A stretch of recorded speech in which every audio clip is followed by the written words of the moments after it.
que nos ha traído la migración de venezolanos a nuestro país.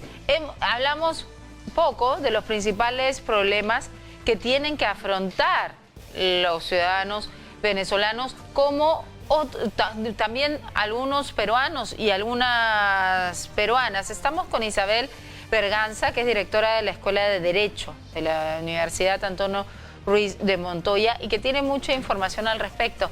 ¿Cómo estás? Gracias por estar con nosotros, Isabel. Hola, buenas tardes. Muchas gracias por la invitación. Tenemos 864.000 ciudadanos que han ingresado al Perú, pero algunos dicen que podría llegar a ser hasta 1.000.000. Sí, hay una... Bueno, las cifras que se manejan son en torno a unos 860.000.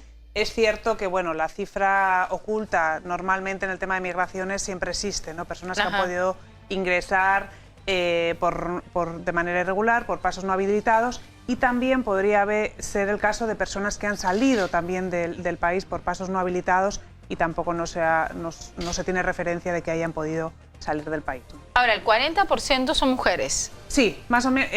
Los últimos datos ya dice que más o menos son, sí, casi 50%, 50%. O sea, no se puede hablar de una migración ni fundamentalmente femenina ni fundamentalmente masculina. Claro, y la verdad es que yo paso todos los días por zonas donde hay mucha cantidad de venezolanos, porque me imagino que como cualquier migración, sobre todo latina, a otros países, son mucho de juntarse en ciertos barrios o urbanizaciones, como lo hay, ¿no?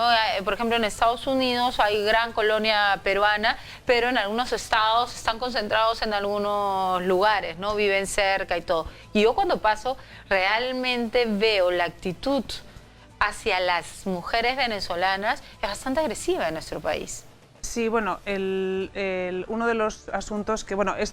los resultados que mencionas son en torno, bueno, a un estudio que hemos realizado la Universidad Antonio Ruiz de Montoya y Lutheran World Relief, ¿no? Una ONG que parte un poco de querer saber eso, cuáles son los procesos de integración que están viviendo, qué dificultades está viendo y qué está haciendo también el Estado y las organizaciones de la sociedad civil para un poco confrontarlo, ¿no? Y uno de los temas que salta es el tema, que evidentemente que se resalta, es el tema de las mujeres, que tiene que ver un poco con la imagen hipersexualizada que se ha dado de las mujeres venezolanas, ¿no? Que tiene que ver un poco con aspectos culturales, ¿no? Por la manera de relacionarse que tienen las personas venezolanas, que son más cercanas, que son amables, que tienen expresiones como cariño, como mi amor, ¿no? Que a lo mejor de las cuales nosotros no estamos tan acostumbrados a escuchar con personas que no tenemos relación, ¿no? Y luego tiene también un poco que ver con la imagen que se ha vendido de la mujer venezolana como guapa, voluptuosa, ¿no? Entonces, eso sí les ha provocado, o sea, sí está provocando dos aspectos. Por una parte, el tema de el riesgo a ser víctima de acoso callejero, de violencia sexual, y por otro lado también un rechazo de ciertos, ¿no? de ciertos sectores también por esa hipersexualización y riesgos posibles, ¿no? Pues la imagen también de quitamaridos, ¿no? Que eso al final viene unido también al tema de la hipersexualización, ¿no?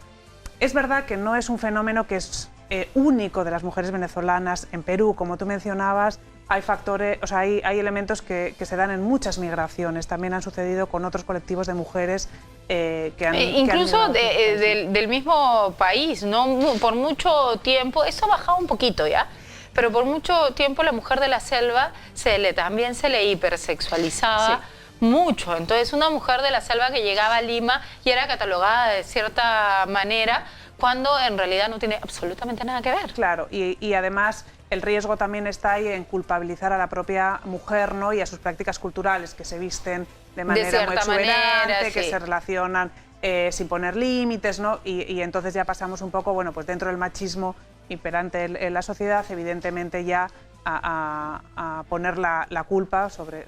Pero yo me imagino que aparte de todas estas características que son la pura verdad, la mujer venezolana físicamente es diferente que la peruana, ¿no es cierto? Diferente, pues somos diferentes. Ya. Y estas diferencias físicas y también de trato puede hacer que la cataloguemos de una forma. Pero hay algo, no sé, pregunto, que tal vez es mi percepción, pero pregunto que ustedes, tú que has sido parte de este trabajo, también tiene que ver el fondo del asunto, es decir, saber que es una mujer que viene de un país que está sufriendo, entonces es una mujer que ha dejado familia, que está sufriendo también, que no tiene, o sea, que no tiene tanta seguridad emocional en nuestro país por lo mismo que está pasando. ¿Esto también la hace víctima más rápidamente?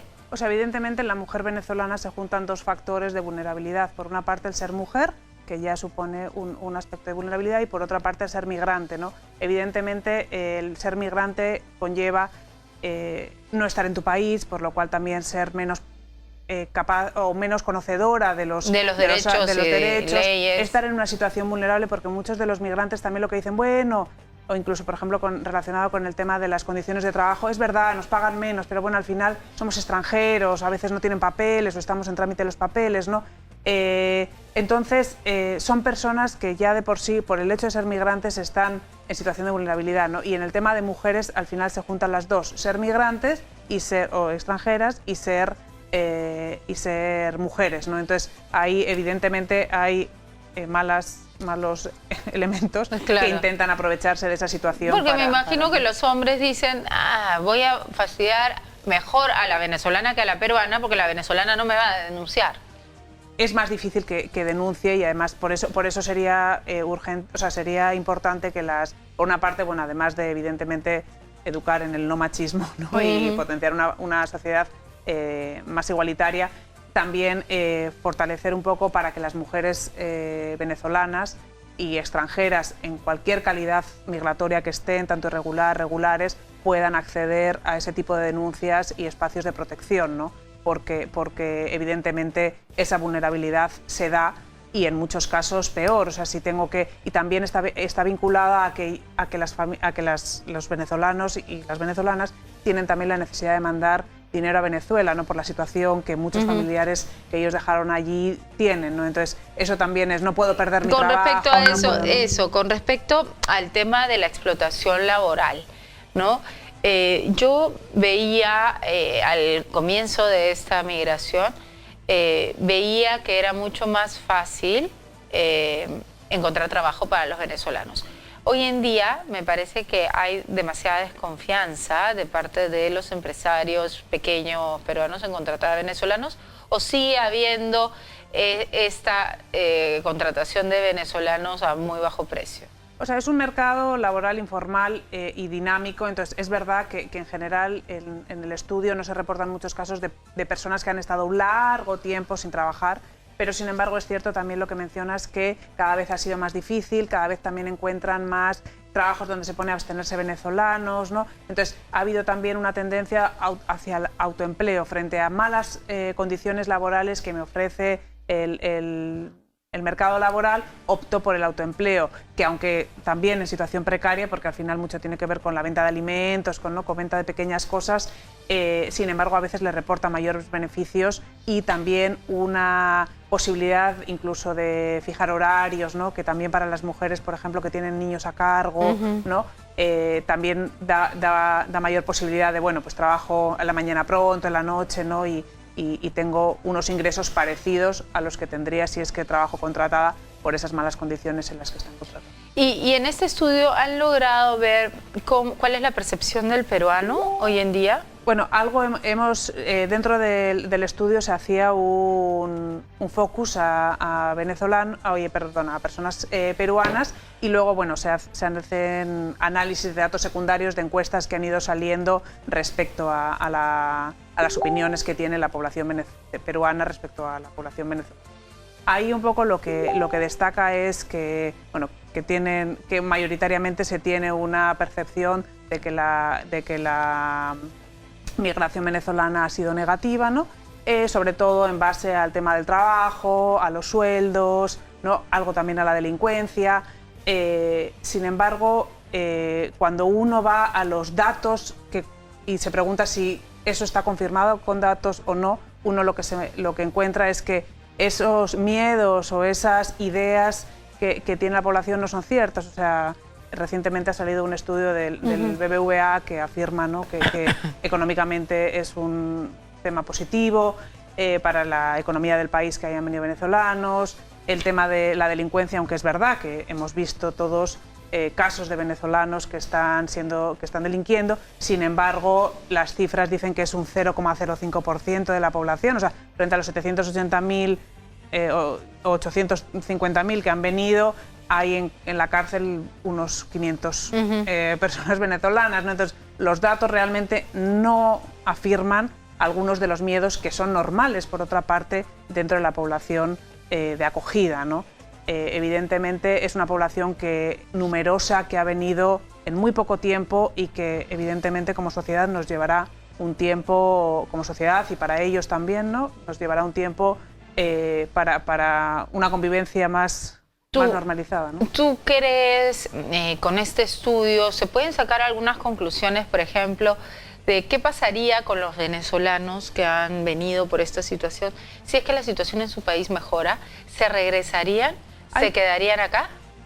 Si mejora económicamente, porque claro, ahí se ve como una doble situación, ¿no?, que ellos lo viven como conflictivo. Ellos dicen, si el régimen cambiase y se mejorase, yo me regreso. Pero también saben que no va a ser algo inmediato, ¿no? O sea, que, porque conocen la situación de su país, porque, como decía antes, muchos tienen familiares allá, entonces conocen y saben. O sea, por una parte, ellos están deseosos de regresar, pero por otra parte saben que las condiciones económicas y de derechos sociales son muy precarias, ¿no?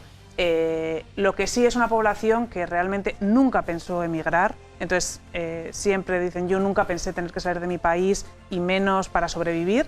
Y por otro lado, son una población que también, en la mayoría de los casos, ha visto quebrado su proyecto de vida, ¿no? Mucha gente que ya allí tenía su vida hecha y de repente ha tenido que salir y empezar de cero. Entonces, es una población que sí sueña con volver y con retomar su vida, pero siendo consciente también que la situación de su país es... Una cosa es soñar, una cosa es un ideal, otra cosa es qué harían en ese momento. Si es que cambiara el régimen, por ejemplo, en Venezuela, otra cosa es ver si es que empezarían de nuevo otra vez, para aquellos que ya mejoraron un poco su situación acá. Claro, también como mencionas, habrá que ver en el momento en que suceda el cambio y que vaya mejorando económicamente la situación del país de Venezuela, como también ya si hay personas que ya sean... Porque claro, ahora estamos como en una primera fase de la migración, ¿no? O de la migración más masiva, ¿no?, más numerosa, porque bueno, ya hubo gente que llegaba en el 2017, ¿no? ¿Cómo es que están las personas, ¿no? Si ya están más integradas, si todavía tienen esta precariedad, si tienen hijos peruanos, si tienen hijos peruanos, cómo están insertados sus hijos en los colegios, porque eso evidentemente en cualquier migración... Claro, porque es han venido muchos niños. Estas familias que han venido con niños, y esos niños se van a criar como peruanos porque están aquí, entonces va a ser bien difícil que abandonen el país de sus hijos, ¿no? O siempre es más difícil, sí. O sea, el hecho un poco más ir, difícil. Claro, siempre es más difícil y habrá que ver también cuál es la situación de Perú en ese momento, porque no es lo mismo si Perú, bueno, sigue creciendo o sigue con la estabilidad económica, que si también tenemos dificultades económicas, ¿no? Entonces, en el momento en que... O sea, su deseo, vamos a decir, es regresar cuando la situación, no solamente política, sino económica y de derechos mejore. ¿Qué sucederá en ese momento? Lo podremos saber efectivamente cuando suceda. Quiero aprovechar el hecho de que tú no seas peruana para hacerte una pregunta. ¿Tú cuando viniste, hace cuánto que viniste? 13 años. 13, ya. Cuando viniste hace 13 años, ¿te chocó el tema del acoso callejero? Sí me chocó el tema del machismo. Y en algunos casos sí el tema del acoso, ¿no? O de más que nada, tal vez, de la permisividad que había y de cómo eso se vivía de manera... Estaba naturalizado, es normal que te digan... y no solo el acoso callejero, sino la relación hombre-mujer, ¿no? O sea, es normal que te digan mamacita. Sí, que te digan mamacita, o que en determinados ámbitos en los donde tu aspecto físico no tendría por qué ser una cuestión a comentar, sea comentada, ¿no? Entonces... felizmente cada vez estamos siendo más conscientes de que eso no es natural, lo estamos desnaturalizando, ¿no? Y eso evidentemente es un buen buen tema, ¿no? Sí, definitivamente. Muchísimas gracias por estar conmigo. Realmente nos ayuda mucho este tipo de estudios que se realizan para entender también el otro lado, ¿no? Sí. Para comprender también el otro lado del cerebro. Sí, hay que entender que todo proceso de integración va por los dos lados, Claro. ¿no? La persona acogida y las personas que llegan. Muchas gracias por dejarnos compartir también los No, resultados. a ti. Ha sido Isabel Berganza, directora de la Escuela de Derecho de la Universidad Antonio Ruiz de Montoya. Son las 3 de la tarde con 1 minuto. Nos vamos a una nueva pausa, pero regresamos